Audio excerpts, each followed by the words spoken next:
La venganza es un plato que se sirve frío, sobre todo cuando estás vengando la muerte de tu padre y eres un criminal miembro de uno de los cárteles más violentos de México. En este video vamos a contarles la increíble historia de un capo narco que planificó durante años el asesinato del hombre responsable de la muerte de su progenitor. Bienvenidos una vez más a Militarmente. Comencemos.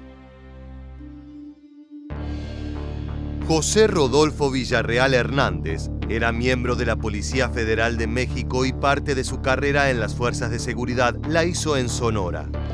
Allí aprendió tácticas policiales avanzadas, así como técnicas de vigilancia. Tuvo una vida de oficial regular hasta que se involucró con los Beltrán Leiva y decidió cambiar de bando.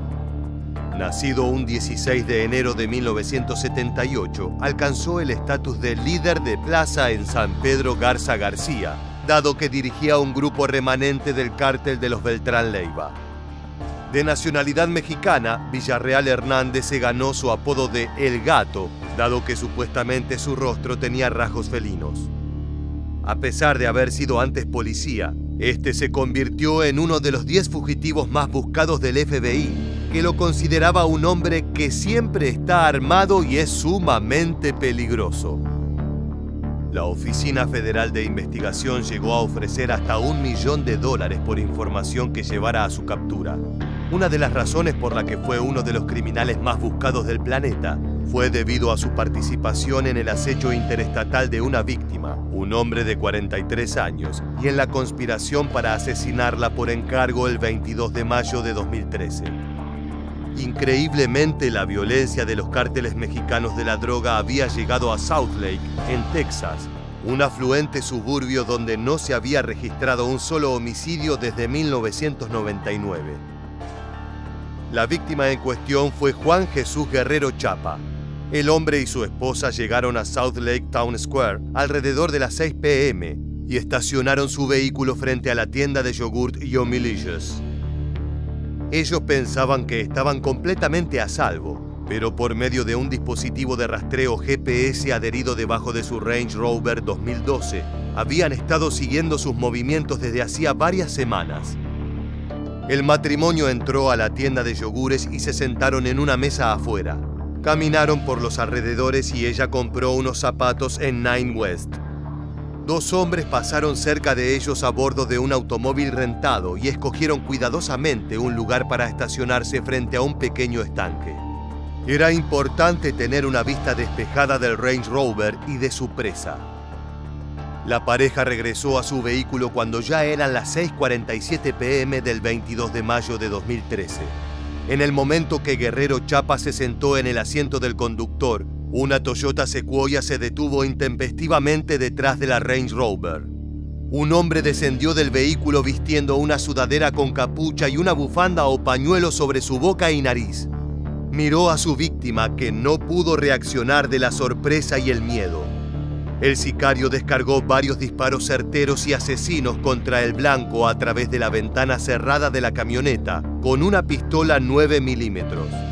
Guerrero Chapa murió en el instante. Las imágenes registradas luego del homicidio son verdaderamente impactantes. Tenemos una camioneta blanca que se dirige rumbo al oeste. Continúa en esta dirección.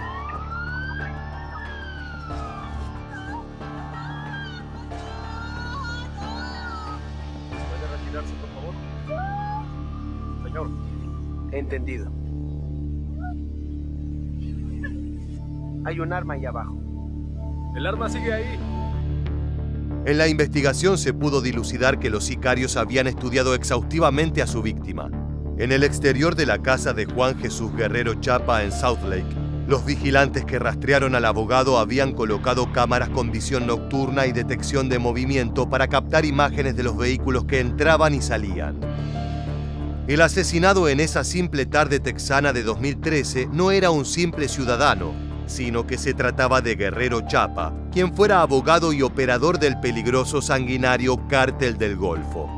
Básicamente era quien estaba a cargo de las operaciones de la agrupación criminal en Estados Unidos, además de operar como un doble agente e informante para desmantelar cárteles rivales en México. Una ocupación que claramente no ayuda a hacer amigos, sino más bien todo lo contrario.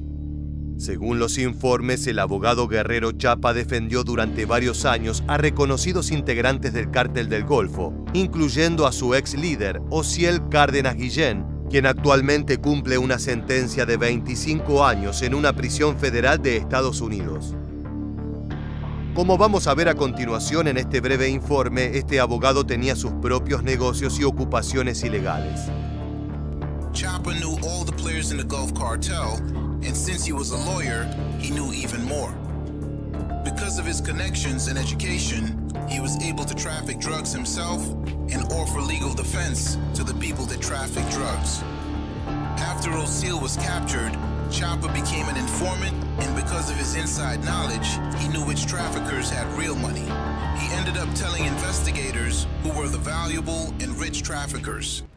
Las autoridades estadounidenses sostienen la teoría de que había un rencor personal entre víctima y victimario, dado que en el atentado El Gato ordenó la persecución de la víctima y la sostuvo 2 años hasta dar con el objetivo. Según informes de autoridades internacionales, El Gato culpaba a Guerrero Chapa por el asesinato de su padre ocurrido en 2011, en un hecho que vamos a ver con mayor profundidad más adelante en el video. Desde entonces planeó su venganza y contrató a 2 hombres para que dieran con él y lo ejecutaran en plena vía pública y enfrente de su esposa. El 20 de junio de 2018 se emitió una orden judicial federal para arrestarlo de conformidad con estos cargos, informaron el 13 de octubre las autoridades estadounidenses. Como parte de la dependencia de seguridad en sus tiempos como agente, Villarreal Hernández desarrolló una red de contactos con fuerzas del orden para hacerse de protección. Eso en sumatoria con los recursos que le ofrecía ser uno de los niños mimados de la organización de los Beltrán Leiva, lo hacía un hombre casi imposible de atrapar. Previamente, el 23 de mayo de 2018, la Agencia de Investigación Criminal reportó la detención de su hermano, Ramón Villarreal Hernández, el Mon, acusado de su participación en el mismo asesinato y por los mismos motivos que pesaban sobre su hermano. Sin embargo, los autores materiales del caso fueron apresados en marzo de 2016 y fuentes oficiales constataron que se trataba de matones profesionales. Se encontró documentación que mostraba que Villarreal Hernández tendría nexos con Los Rudos, un grupo de sicarios que operaba en San Pedro, relacionados con el secuestro y asesinato de cientos de personas en el área a modo de negocio, y 3 de ellos habrían sido reclutados por El Gato. Los 3 mexicanos fueron detenidos en el estado de Texas.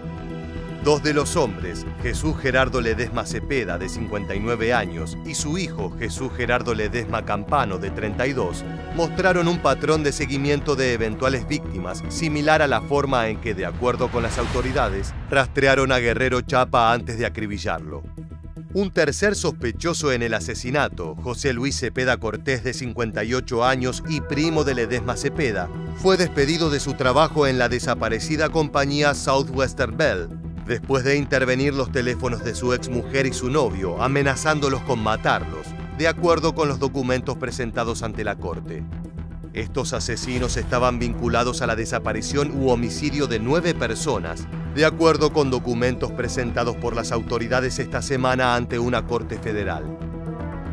A pesar de haber estado casi 10 años prófugo de la justicia, el domingo 8 de enero de 2023 se reportó la captura de José Rodolfo Villarreal Hernández, detenido el sábado 7 de enero por agentes de investigación de la Fiscalía General de la República en la Ciudad de México. El presunto narcotraficante no solo era perseguido por autoridades mexicanas, ya que el FBI aportó inteligencia e infraestructura para tachar de una vez y para siempre a El Gato de la lista de los 10 criminales más buscados. Que un asesino esté libre y escapando de las narices de la justicia por una década solo se explica por el poder que tienen los cárteles narco en Estados Unidos, pero sobre todo en México. No obstante, aún así, el momento de Villarreal Hernández había llegado. Veamos la noticia de su captura. José Rodolfo Villarreal, alias El Gato, líder de una facción del cártel de los Beltrán Leiva, que fue detenido, como le comentaba, en una operación quirúrgica, resultado del trabajo de inteligencia de por lo menos 5 años de la Secretaría de Marina. Este domingo fue llevado rápidamente al hangar de la Fiscalía General de la República, aquí en el Aeropuerto Internacional de la Ciudad de México, para ser extraditado a Estados Unidos. Ahora viajemos en el tiempo brevemente para explicar de dónde provenía el abogado de Osiel Cárdenas Guillén, la víctima, para nada inocente, por cuyo asesinato el Gato fue condenado. Los orígenes del Cártel del Golfo se remontan a la década de 1980. En ese entonces, este consistía en una operación relativamente pequeña de tráfico de marihuana y heroína. Sin embargo, la agrupación negoció un acuerdo con el Cártel de Cali, una mega estructura colombiana que buscaba nuevas rutas de ingreso al mercado de Estados Unidos para convertirse en una de las potencias criminales de Latinoamérica. Los imperios de la droga necesitan una mente criminal que los controle, y en el caso del CDG se trató de Osiel Cárdenas Guillén. A este hombre se lo conocía de muchas formas, pero ningún apodo le queda tan bien como el Mata Amigos. Muchos de sus allegados dicen que solo este sobrenombre le hizo verdadera justicia a quien realmente era. Cárdenas mantenía una relación sentimental con Hilda Flores, la Güera, quien era esposa de Rolando Gómez, uno de sus socios más cercanos. Pero cuando el hombre se enteró que su mujer era amante de su jefe y amigo, la golpeó violentamente. Flores sobrevivió de milagro y le pidió ayuda a su poderoso amante. Al conocer este episodio, Cárdenas Guillén enfureció y mandó a llamar a Z1, el más sanguinario de los Zetas, el grupo armado que había conformado el Cártel del Golfo, para que diera fin a la vida de su amigo y pidió explícitamente que le mandara fotos del cuerpo sin vida. Tras cientos de crímenes similares, Osiel Cárdenas Guillén fue capturado en 2003 después de que el Departamento de Estado de Estados Unidos ofreciera una recompensa de $2 millones por su cabeza. Este es el video que las autoridades tomaron del momento. Nombre: Osiel Cárdenas Guillén. Edad: 39 años. Originario: Matamoros, Tamaulipas. ¿Por qué delito se encontraba recluido en el penal número 1? Delincuencia organizada y delitos contra la salud.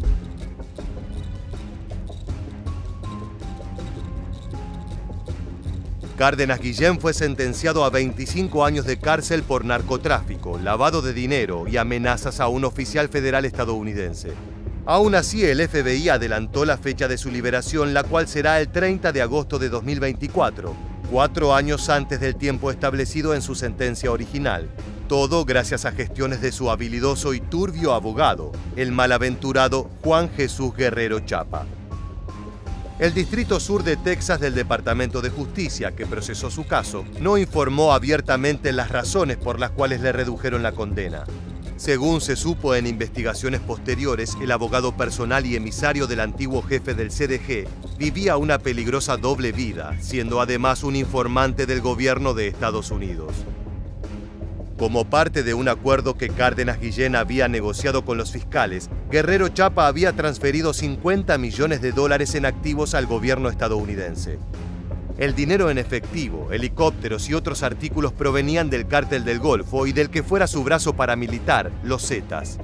Dicho pacto, aunado a su trabajo como informante, era suficiente para hacerse de muchos enemigos, entre ellos los Zetas y el Cártel de los Beltrán Leiva, o más específicamente uno de sus líderes, el Gato Villarreal Hernández. La agrupación criminal liderada por los hermanos Beltrán Leiva fue una organización narcotraficante mexicana que trabajó con el Cártel de Sinaloa hasta 2008, cuando se separaron y se desató una sangrienta batalla entre los dos grupos.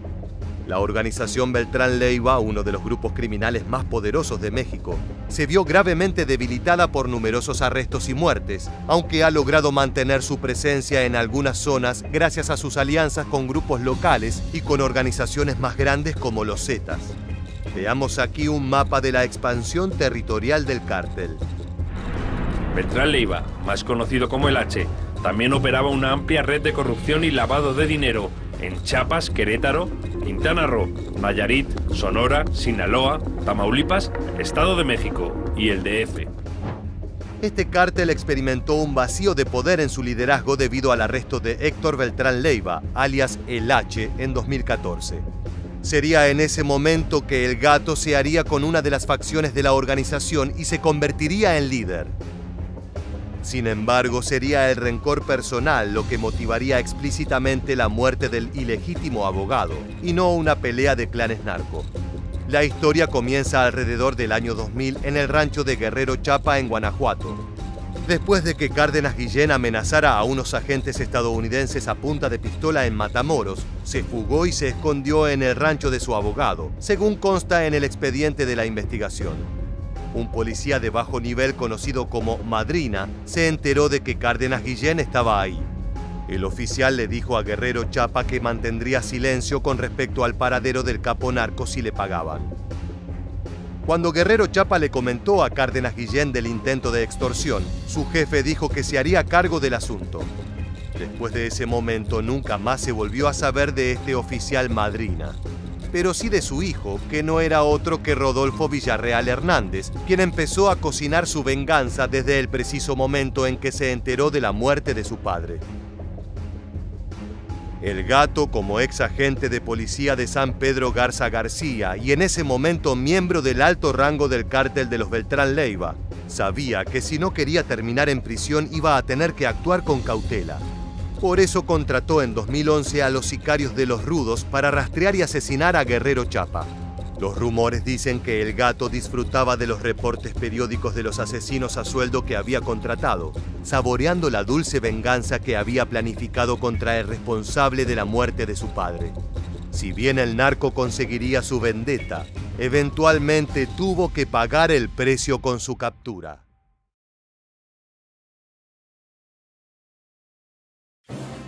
El 5 de noviembre de 2010, la vida de uno de los narcotraficantes más peligrosos de México llegó a su fin.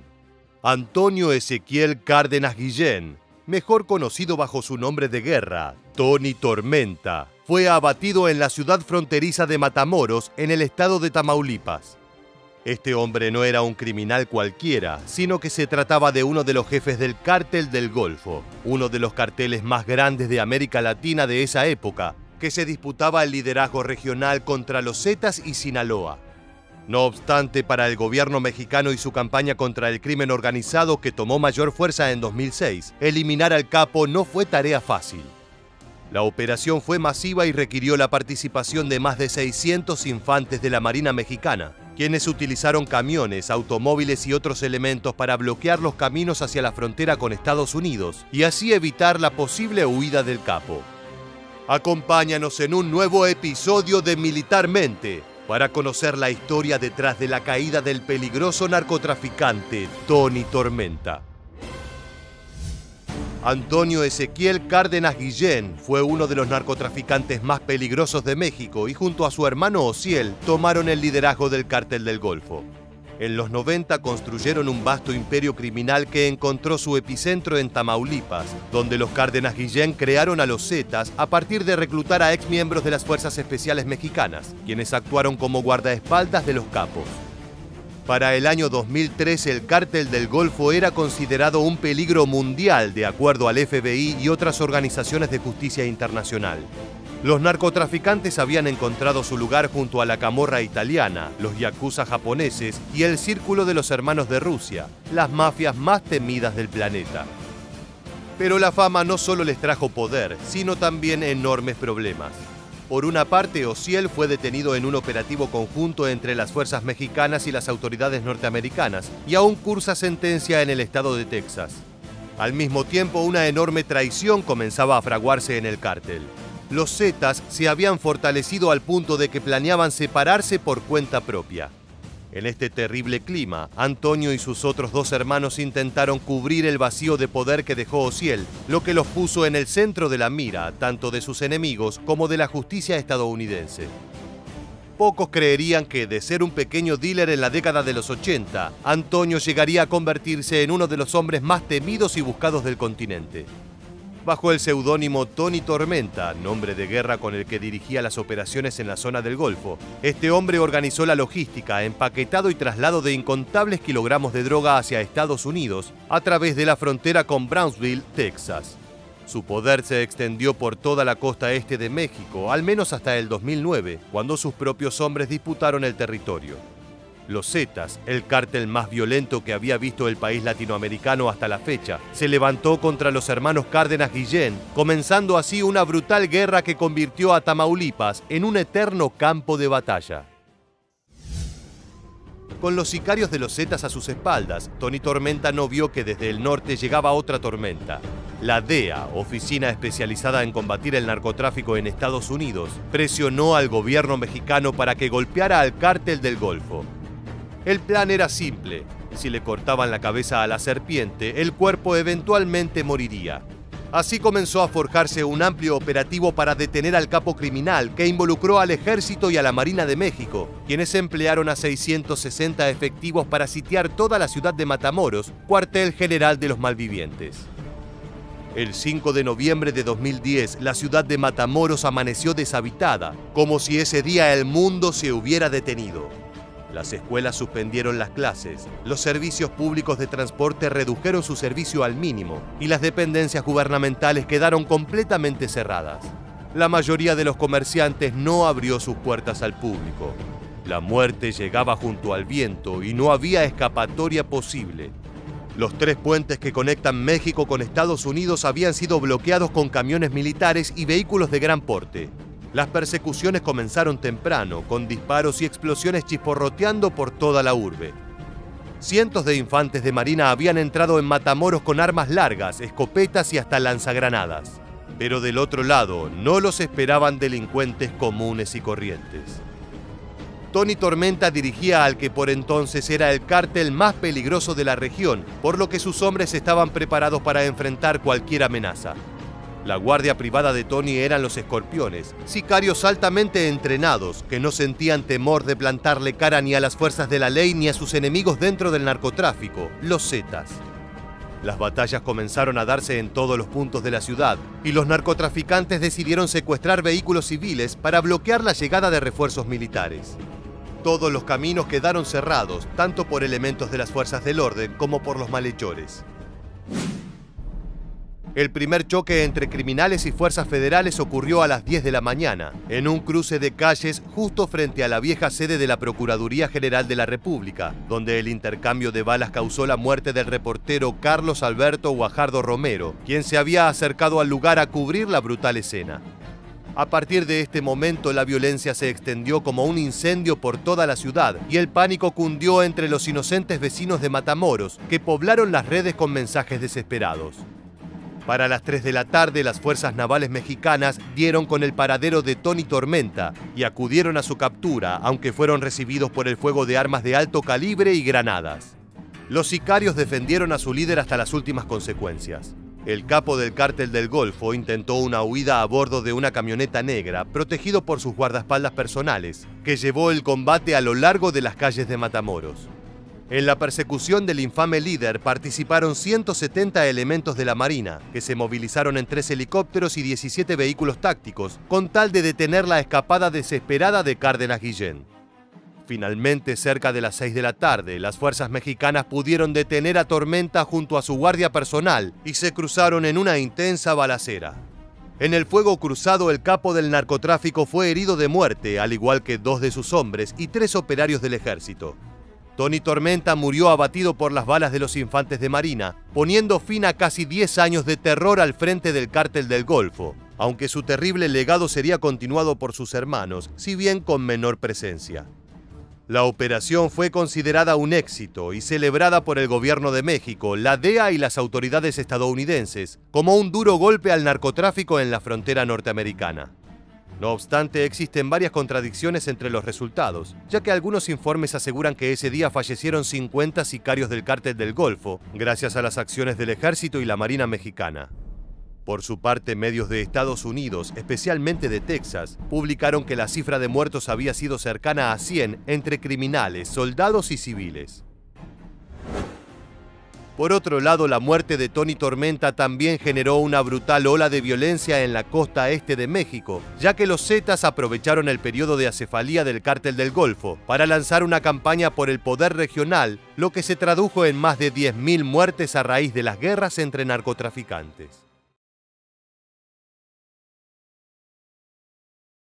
Nos gusta creer que el accionar de las fuerzas de seguridad es impoluto e incorruptible, pero a veces cuando se combate a los criminales más peligrosos del planeta, se corre el riesgo de adoptar sus brutales métodos como parte de la rutina. En mayo de 2023, un impresionante video captado por una cámara de seguridad reveló el accionar ilegal de agentes militares en la región de Nuevo Laredo. Allí se ejecutaron a sangre fría a un grupo de supuestos sicarios del temido Cártel del Noreste. En esta nueva entrega de Militarmente queremos analizar en detalle lo ocurrido en aquella fatídica jornada, pero para ello es necesario que nos sumerjamos en el largo historial de violencia entre el Cártel del Noreste y las fuerzas de seguridad mexicanas. Las imágenes tomadas por las cámaras de seguridad son realmente impactantes, por lo que les recomendamos discreción a lo largo del video. Sin más, acompáñanos al mundo criminal mexicano. Todo comenzó a las 14:36 del 18 de mayo de 2023, sobre la avenida Prolongación Monterrey, en la parte trasera de una tienda de autoservicio de la colonia Las Encinas. Es un día soleado como cualquier otro, hasta que una camioneta que avanza sin control se estrella contra la baranda del centro comercial. El golpe es tan fuerte que la rueda de auxilio sale despedida. El vehículo perdió el control luego de ser perseguido por fuerzas militares que se encontraban realizando operativos en la región, o al menos eso afirma la versión oficial. Lo cierto es que al cabo de pocos segundos, algunos militares se aproximan a pie al lugar del impacto, portando armas de grueso calibre y formando un perímetro alrededor del objetivo. Luego se suma otro vehículo tipo Sandcat de uso militar que bloquea una de las puertas de la unidad que acaba de chocar. En total, cerca de 12 agentes de seguridad rodean completamente la camioneta impactada, dando orden de bajar a los ocupantes. Desde adentro salen supuestos sicarios ya rendidos que dejaron su armamento en el interior del vehículo. Los hombres apresados no oponen resistencia, son sometidos, esposados y a algunos les vendan los ojos. Esta fue la última vez que fueron vistos con vida. Según la versión oficial, se trataba de asesinos del Cártel del Noreste, una de las entidades más peligrosas del país. Es por eso que antes de continuar con los hechos de aquella fatídica jornada, es importante saber de qué tipo de criminales estamos hablando. El Cártel del Noreste es una organización criminal y terrorista que nació como producto de la escisión de los Zetas, acaso el cártel más sanguinario y violento en toda la historia latinoamericana. Después de todo, fueron ellos quienes popularizaron la tortura, el desmembramiento y la exhibición de cabezas como señal de control territorial. El Cártel del Noreste surgió luego de la captura de Omar Treviño Morales, alias Z40, y desde entonces continuaron el legado de los Zetas en negocios tan oscuros y redituables como el secuestro, el robo de vehículos, la trata de personas, el terrorismo, el narcotráfico y el lavado de dinero.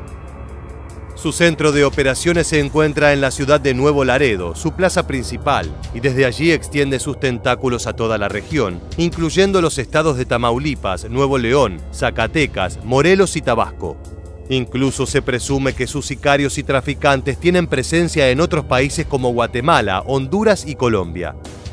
Su gran presencia territorial coloca al Cártel del Noreste como la tercera organización criminal más poderosa del país, solo por detrás del Cártel de Sinaloa y del Cártel Jalisco Nueva Generación. Una de las cualidades más importantes de este grupo armado es que cuenta con una organización compleja, similar a la de un ejército regular. Se trata de un esquema totalmente diferente al de otros grupos delincuenciales, ya que se elimina la figura del jefe de plaza. En cambio, todos responden a un único líder que extiende su autoridad mediante la designación de comandantes de zonas pequeñas. Estos mandos cambian constantemente, pues regularmente son los que más bajas tienen, al ser los principales objetivos de las bandas rivales. En este video quedó registrado un enfrentamiento con el Cártel del Golfo en pleno centro de Tamaulipas. Los vehículos blindados, también conocidos como monstruos, abren fuego como si se tratara de una zona en guerra. No tienen ningún tipo de reparo por la vida de los habitantes de la región, quienes están a una bala perdida de distancia de sumarse a la larga lista de víctimas del narcotráfico. Dentro del Cártel del Noreste hay una unidad especial, famosa por sus métodos violentos y la incontable cantidad de crímenes conocidos. Su nombre es bastante elocuente: la Tropa del Infierno. Se trata del brazo armado de la organización, el cual lleva a cabo los asesinatos y operaciones de confrontación directa para disputar territorios y enfrentarse a la policía. Lo increíble es que están armados con plataformas de grado militar como fusiles AR-15, ametralladoras y rifles de francotirador, muchos de los cuales ingresan a México a través de la frontera con los Estados Unidos. La presentación de la Tropa del Infierno ocurrió entre el 24 y el 25 de marzo de 2018, cuando en 3 zonas distintas de Nuevo Laredo se registraron tiroteos entre sicarios y fuerzas militares. El resultado fueron numerosos heridos y bajas en ambos bandos. En la misma localidad también se reportaron caravanas como esta. La tropa recorrió los municipios de Tamaulipas con sus vehículos blindados a plena luz del día, con total impunidad. Su violencia quedó también demostrada el 26 de junio de 2022, cuando en horas de la madrugada, agentes de la Fuerza Civil de Nuevo León fueron emboscados en la carretera Anáhuac, Colombia, por un comando de sicarios de 10 vehículos.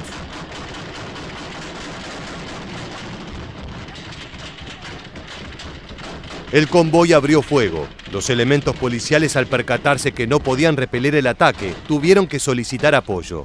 El problema es que cuando arribó el ejército mexicano, se encontraron con un escenario nefasto: 6 agentes muertos y otros 3 tomados como rehenes, los cuales fueron posteriormente asesinados en Coahuila.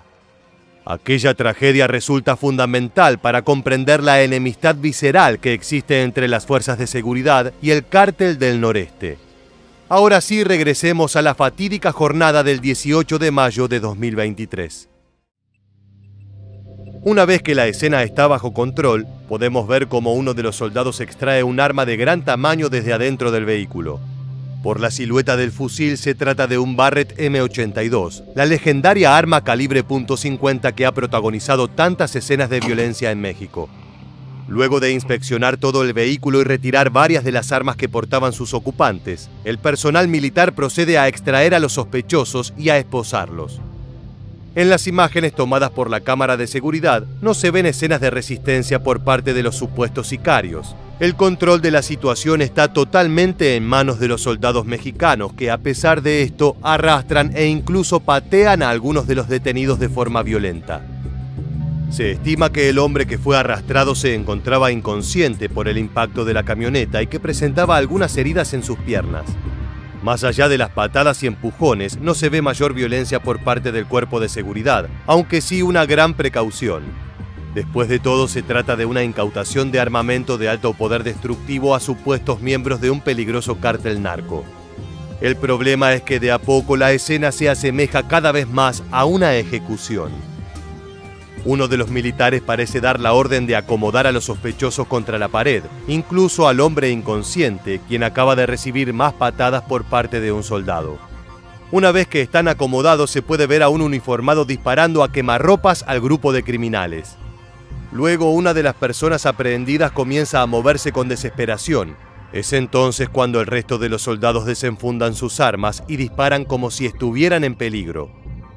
Una vez completa la matanza, puede verse a un soldado llevando armas hacia los cuerpos ya sin vida. De acuerdo con organismos de derechos humanos, esta es una prueba irrefutable de que se intentó plantar armamento luego del fusilamiento ilegal. La grabación de las cámaras de seguridad continuó con la llegada de los peritos y las investigaciones realizadas en el terreno. En este punto se registraron algunas inconsistencias con la versión oficial, principalmente respecto al motivo de la balacera que acabó con la vida de los 5 supuestos sicarios del noreste. Una de las víctimas se encontraba con vida al momento en que llegaron los paramédicos, pero según su reporte murió antes de recibir atención en el hospital. Alrededor de las 16:30, vuelve a registrarse otro hecho fundamental para la investigación. Algunos soldados se acercan hasta los cuerpos sin vida para quitarles las esposas, alterando así la escena, imposibilitando el correcto accionar de peritos e investigadores. Los civiles ejecutados por el ejército fueron identificados como José Ángel, de 27 años, Jorge Antonio, de 32, Edgar Chavarría, de 38, José Isabel, de 23 y Clinton Alex, de 25. Más allá de que todo indica que se trataba de criminales, lo que preocupa al gobierno es la frecuencia con la que estas ejecuciones ilegales se llevan a cabo. Desde el inicio de la infame guerra contra el narco, la cual ya lleva más de una década de constantes enfrentamientos y batallas con bajas a ambos lados de la ley, se han registrado numerosos ajusticiamientos ilegales. La brutalidad de los cárteles ha hecho mella en el mundo policial y militar, y los excesos también se cobraron la vida de civiles que poco o nada tenían que ver con las actividades delincuenciales. Si bien las circunstancias son muy diferentes, es imposible no pensar en el caso de los 43 estudiantes de Ayotzinapa, desaparecidos en 2014 en una colaboración oscura entre policías municipales y narcos. Lo preocupante es que no hace falta remontarse tanto en el tiempo, ya que en febrero de 2023 militares mataron a 5 jóvenes de la misma región. Luego, en abril, también en Nuevo Laredo, un tiroteo de la Guardia Nacional dejó 2 civiles muertos, incluyendo una mujer embarazada de 8 meses. Respecto a lo ocurrido en Nuevo Laredo, el presidente Andrés Manuel López Obrador se expresó al respecto. Sí hubo ajusticiamiento, y eso no se puede permitir. Tiene que castigarse a los responsables. En esa misma declaración, el mandatario indicó que la Sedena estaba actuando por el presunto delito de ejecución extrajudicial. Según López Obrador, no hay encubrimiento porque nosotros no toleramos las violaciones de derechos humanos. La Comisión Nacional de Derechos Humanos, por su parte, informó que ya inició una investigación de oficio sobre la presunta ejecución extrajudicial y refirió que estará alerta de la resolución de las investigaciones que se realicen sobre los hechos acontecidos el 18 de mayo. El 8 de junio se cumplió con la orden de aprehensión de los 16 miembros del personal militar involucrados en el hecho. Las órdenes fueron otorgadas por el mismísimo Juzgado Primero de Control de la Primera Región Militar, ya que se trata de delitos que, de comprobarse, serían contrarios a la disciplina militar, por lo que corresponde un proceso jurídico castrense. Al tratarse de eventos en desarrollo, falta mucho tiempo para que se sepa la verdad y más aún para que la justicia se exprese al respecto. Más allá del resultado de este proceso, la guerra contra el narco es una contienda compleja que pone a las fuerzas policiales en la incómoda posición de enfrentarse a los criminales más salvajes del planeta, pero desde las limitaciones lógicas que implica ser un agente de seguridad. Muchos afirman que la respuesta no está en transformar a los policías en sicarios del Estado, sino en equiparlos de mejor manera y poner en funcionamiento leyes duras que limiten el impresionante poder de fuego que tienen los criminales. Tal vez de esa forma sea posible reducir de forma significativa los tiroteos y balaceras que acaban con la vida de miles de mexicanos inocentes. Así llegamos al final de este video, pero no queremos dejar de pasar la oportunidad de conocer tu opinión respecto a este caso tan polémico. ¿Crees que los agentes deben ser procesados por exceso de sus facultades policiales? Déjanos tu respuesta en la caja de comentarios. Sin más, te agradecemos tu constante apoyo y nos despedimos hasta la próxima entrega de Militarmente.